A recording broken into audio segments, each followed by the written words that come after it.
The study from Dr. Hurvitz was very interesting because there was the idea of using first-line therapy in which you add another mode of treatment to trastuzumab. So you're adding everolimus, which is an mTOR inhibitor, looking at a different pathway and possibly doing a better job of treating patients with breast cancer, hormone receptor positive and negative actually in the mix. What did you make of that study? First of all, what did we hear?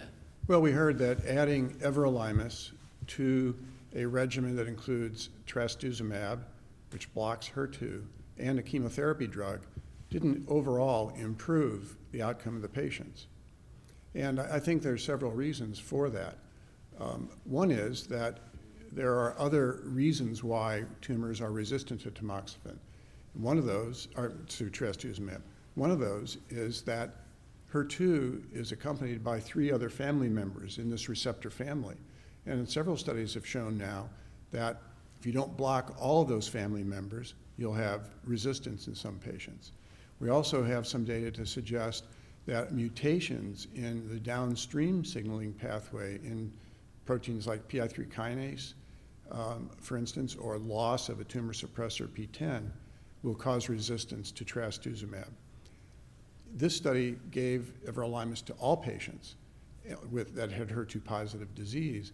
If they had restricted it, and we'll find this out from more data that they're studying now, it may have worked in those that had a PI3 kinase mutation or a PTEN loss, because in those patients, trastuzumab is not very effective. So I think more remains. I wouldn't conclude that everolimus is a bad drug in this situation. It may be that we just didn't select the right patients in order to see a benefit. That's perhaps something for the future, but meanwhile, there was quite an interesting signal that was just below the level of statistical significance for hormone receptor negative patients in progression-free survival. What did you make of that signal? I mean, should we make anything of it? Well, probably, I think it's more or less a hypothesis generator at this point, although one could come up with some reasons why the estrogen receptor negative cohort might have done better with everolimus. And that is that PTEN loss, that is loss of this tumor suppressor gene, is a little more frequent in estrogen receptor negative HER2-positive tumors. And maybe that's why the drug had more effectiveness there.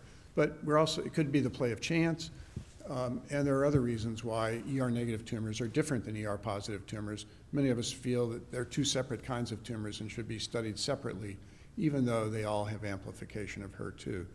But they're clearly different tumors, and I'm not surprised that there would be differential effects by receptor status. So there could possibly be a benefit in using everolimus with hormone receptor negative women. It's possible. It needs more study, but that's certainly a possibility. It might be hard to do the study now, though. Oh, not really, because, well, it'd be hard to do the study because there are many other drugs available to treat HER2-positive patients now.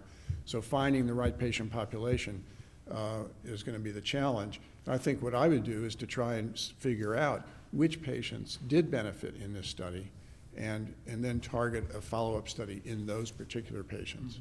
But Dr. Hurvitz was talking about adverse events, and there were some deaths. That is a bit of a worry, and she said the combination of paclitaxel and everolimus seemed to be quite harsh. Yes, everolimus is not an easy drug to give. And what she pointed out was a lot of these really adverse effects and deaths from patients on everolimus occurred very early, when everolimus was first introduced into community practice. And I think many physicians weren't really adept at using it yet and weren't aware with personal experience of some of these side effects. I think those side effects now, if you did the study now, since it's been around for a couple of years, you would see many, many less of those side effects and hopefully no deaths. But it is a dangerous drug, like many of our drugs used to treat cancer, and one has to be knowledgeable and careful in their use. So what's your overall verdict on trying to reach an alternative pathway to get at this breast cancer?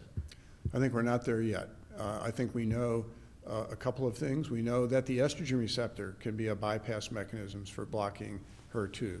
So if you've got a tumor that's positive for both estrogen receptor and HER2, if you only block one of those driver pathways, the tumor is not going to do very well with the treatment. You have to block both. So she mentioned that trying now to block both estrogen receptor and HER2 and using everolimus to block mTOR might be the way to go. And in that situation, maybe you would see a benefit in the ER-positive subgroup.